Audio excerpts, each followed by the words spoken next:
Hello, World Wide Web. I am Dr. Shado, the internet personality with the best hair. You know, I've talked about Jean-Claude Van Damme quite a lot in my reviews, but despite that, there's one thing that just hasn't really come up. If Sagat runs against the bison. No.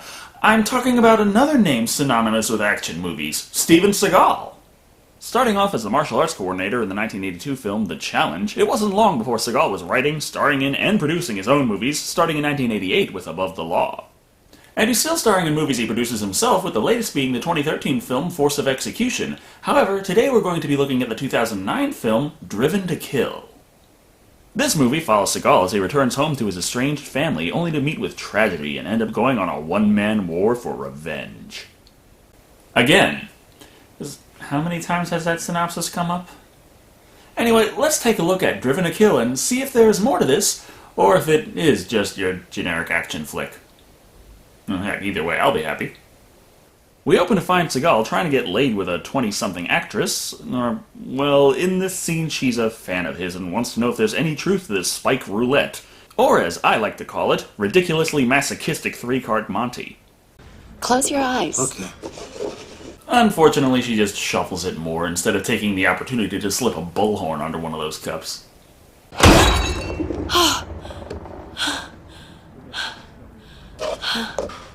Oh my god. How did you know that? I didn't. The trick was just to not give a fuck.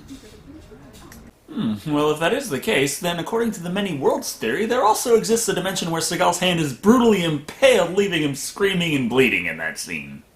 Quantum existentialism aside, this introduces us to Seagal's character, Ruslan, writer of crime novels, from the perspective of the criminals. He gets a call from his ex-girlfriend saying that his daughter is getting married and that he should come out of the sepia land of California to join them in the white and blue region of New Jersey for the ceremony, which shows the Manhattan skyline despite the fact that he landed in Trenton and is therefore 50 miles inland bordering Pennsylvania. Nevertheless, rather than go to a hotel or his daughter's home, first stop is a miscellaneous friend back from his Russian mob days, so he can properly get the plot going, of course. The guy in California is writing a book about your life. I read it too, and I think your enemies read it too. And because of that, I want you to have this. Judging by the crumbling walls of this establishment, you wouldn't think that he would have massive wads of cash to just hand out like that. Oh, it was just to, Still, it probably would have been easier if he just slipped that thing in a doggy bag with some stroganoff. This will be the first time you ever are punished for telling a bad joke.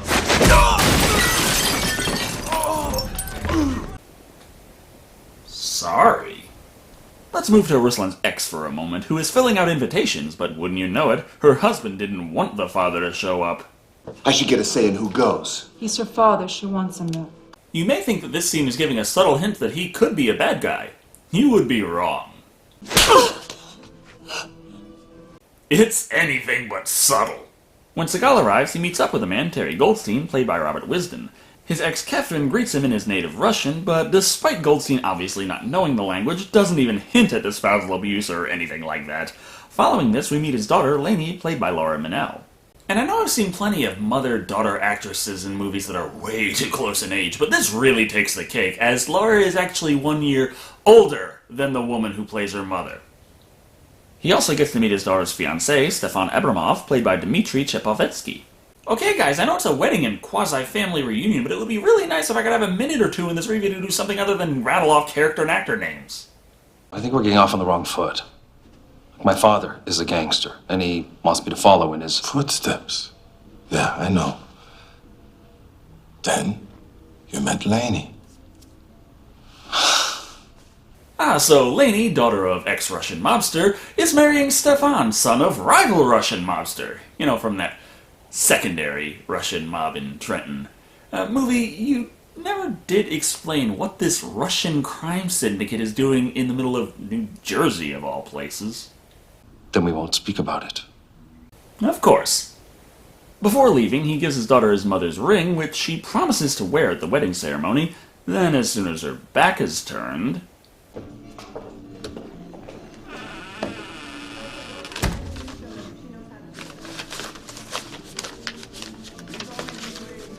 So he flew 2,730 miles out there to troll his daughter's wedding with practical jokes. That's nice. Or maybe he meant to protect it as he felt uneasy about the helpers coming in, and as soon as he leaves, they move in to get this movie's plot going.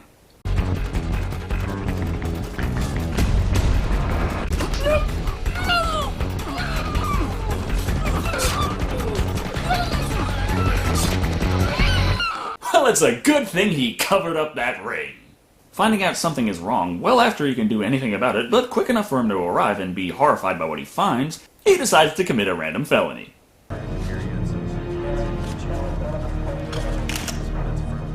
To be fair, it's so that he can get in and find out what happened to his daughter.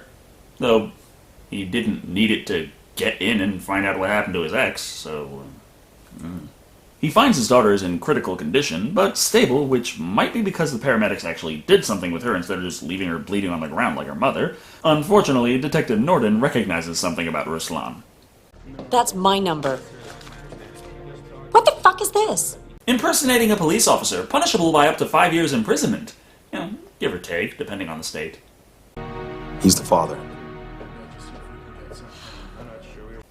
How do you know? What, is this a sequel to a movie that I don't know about?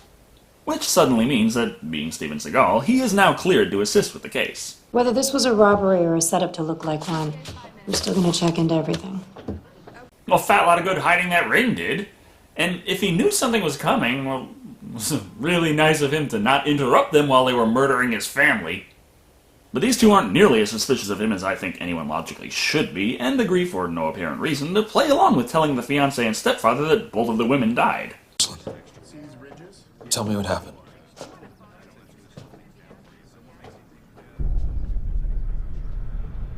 Tell me what happened. Tell me what happened.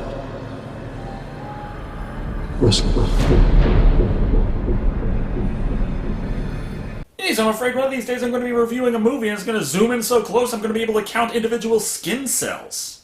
That night, he heads out to start his one-man investigation into the case by walking down a miscellaneous city street. Seems a pretty trivial point, but it is a lot more difficult than you would think, as every couple of seconds, he's teleported back about 5 feet, which means it takes him until morning before he gets back to Goldstein. I will find the people who did this. Believe me. I can help you. I don't want to be involved, but I know a man who can help you get the tools you need for a job like that. Why does that not surprise me? One reason might be that surprise is an emotion, and, well, he explains that he is pure evil, a lawyer, and these are some of his clients. We waste no time heading into the gun smuggler's convenience store, but they don't seem to be the biggest fans of Seagal. You a cop? 'Cause I'm starting to get that feeling. Now, only in over 80% of his movies. His great big wad of cash doesn't impress, as a phone call interrupts the deal. This note's about you. It's not good. I think we can all agree that this was literally the most expensive shot in the movie. This gives us our first shootout with some not-so-bad music and nice tension, but two problems are easy to spot. Seagal's somewhat sluggish movements in some shots, and the way too close shaky cam attempts to hide said problem.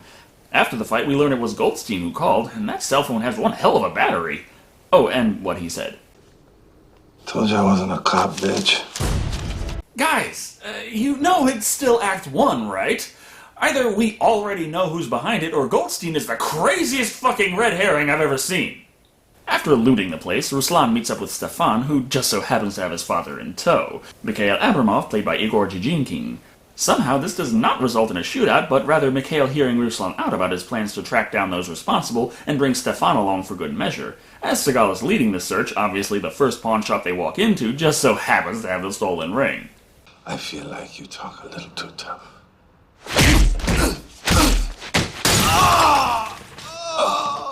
And because he's Seagal, he can kick the shit out of everyone he likes without having to worry about police or lawsuits.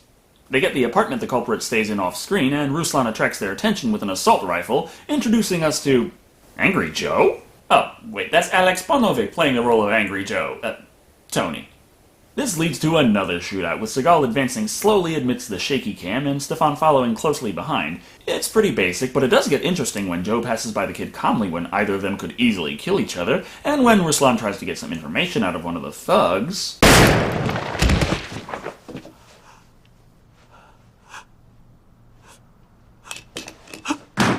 Idiot, durak! Well, it's not like people get arrested for doing that in this movie, and you don't need the information anyway. Come on, you're Steven Seagal!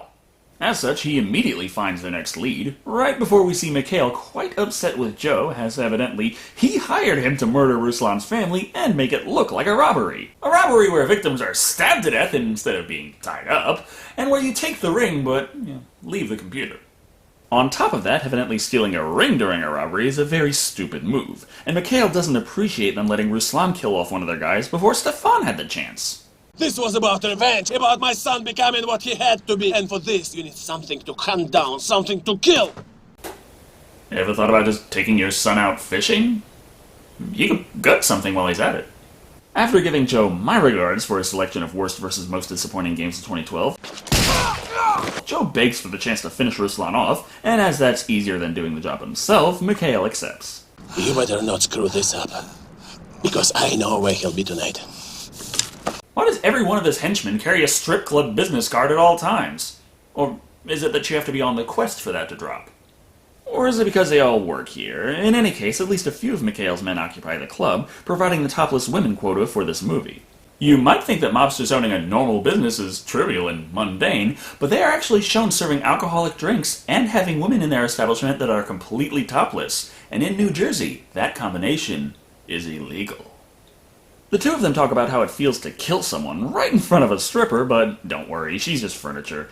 Joe shows up and points out that this scene's gimmick is knife fighting, so Seagal makes with taking out his knife and slowly carving all the opposition whom seem incapable of even coming close to stabbing him. Edie! Your dad's waiting out back. My Edie! What's my father doing here?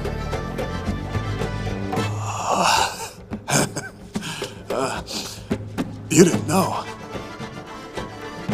It was your dad who left you alone at the altar. And the reason for telling him this piece of information was, what, exactly? Maybe to give him a reason to be in this scene, as he then leaves unscathed. Stefan also leaves the premises, but doesn't go with his father, instead running into the night. Ruslan isn't so lucky, though, as before he can escape, the police show up. Oh, yeah, that's right, there are police in this movie. Pawn shop owner. Got himself beat badly. 2 guys. 1 ring. Sounds like gay marriage. Not in New Jersey. Sorry, the best that state offers same-sex couples is civil unions. Dead body at the projects. Gay marriage. Frankie J. trembled, his palm wavering across those last milkshake cups. Sounds like gay marriage. Is that going to be your cop-out for everything?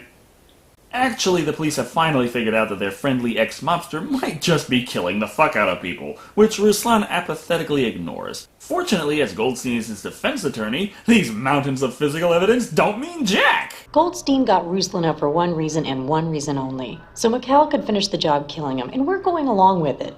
This is bullshit. At least the police realize they are pretty damn useless in this movie. Heading out with Goldstein, Seagal is shocked to learn that it turns out he was the mastermind behind the hit all along! We already knew that. And I guess Ruslan wasn't shocked, as he displays the same apathy at this news as being ambushed by Joe yet again. After Goldstein leaves, this of course leads to yet another firefight. It's actually pretty exciting with reloading action, which is something you strangely don't see in a lot of movies. It ends in a beatdown with Joe getting stabbed in the neck and slowly bleeding to death.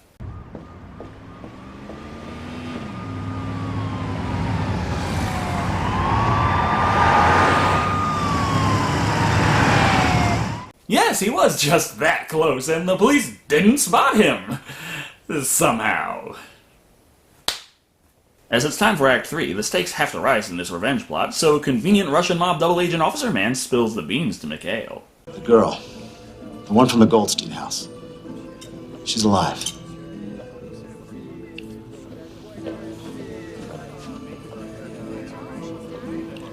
That is news.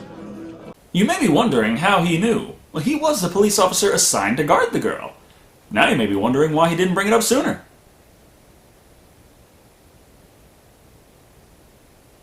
Next thing we know, Stefan ambushes Goldstein, but not to worry, as Ruslan read ahead in the script and showed up before he could kill him. He also just now happens to get a call about the missing officer, so decides that Laney should be moved to the abandoned wing, and they need to head to the hospital so that they can catch the climax. Which is a good thing they managed to bring Goldstein along too. That way, all the important characters will be in one central location, making editing go by so much smoother. The bad guys plan to kill Laney by impersonating police officers wearing bulletproof vests over their generic sweaters and wielding AKs, a perfectly normal sight in New Jersey. However, Ruslan beat them to the hospital and pulls the fire alarm, which is honestly a pretty smart and believable way they could manage to get all the staff out of the building and minimize casualties. How they got all the bedridden patients to jump up and sprint out the doors, I don't know, but never mind that. Of course, Dr. Knows the Secret doesn't flee, but hides in a closet along with about 20 other people because, evidently, you just need to wait out a fire. Before long, the shooting starts, and despite the fact that it's a controlled standoff, the shaky cam is in full effect, making it look like they're trying to outshoot an earthquake. Kill this motherfucker!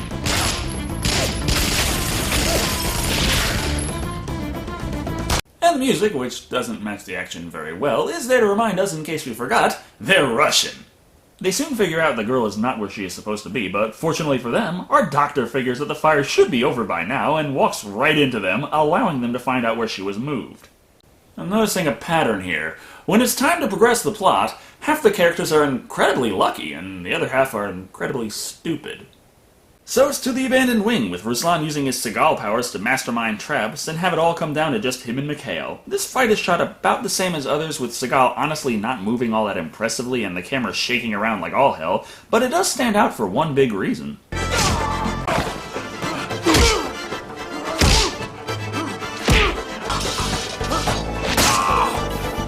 It's the only fight in the whole movie where Seagal's character takes any damage. I mean, it's not much, especially compared to how beat up Mikhail gets, but seeing him get hit at all is amazing.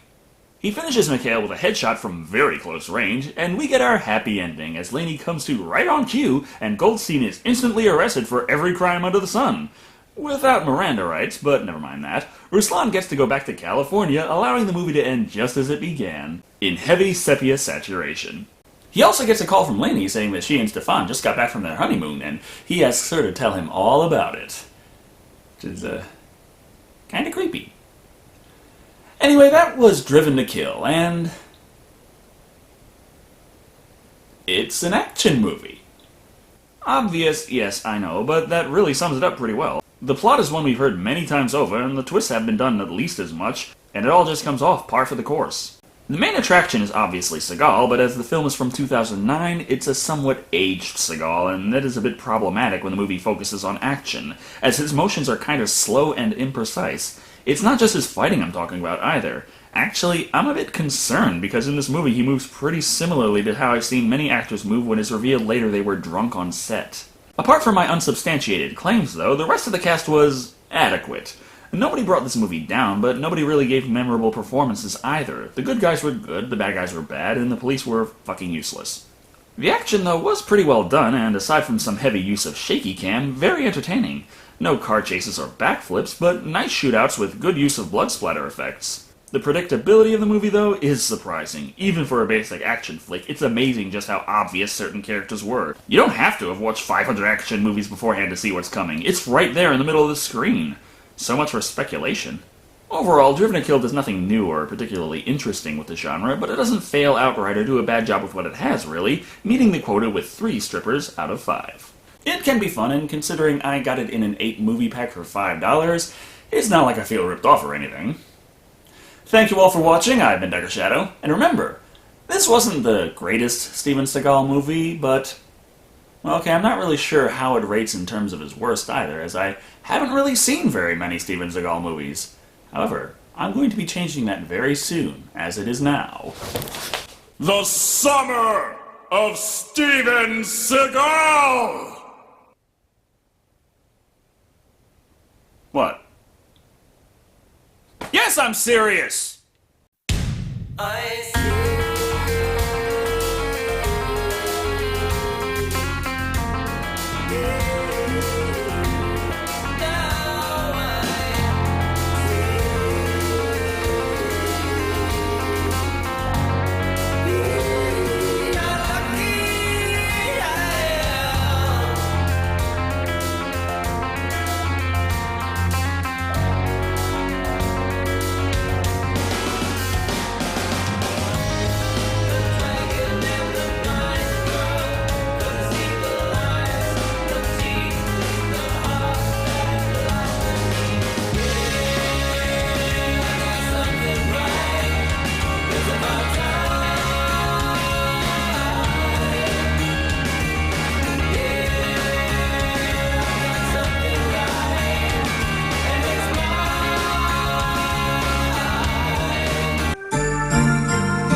Ruslan's already there. They're impersonating cops. Well, why don't we wait and let them kill everyone, and then just show up and sign the paperwork?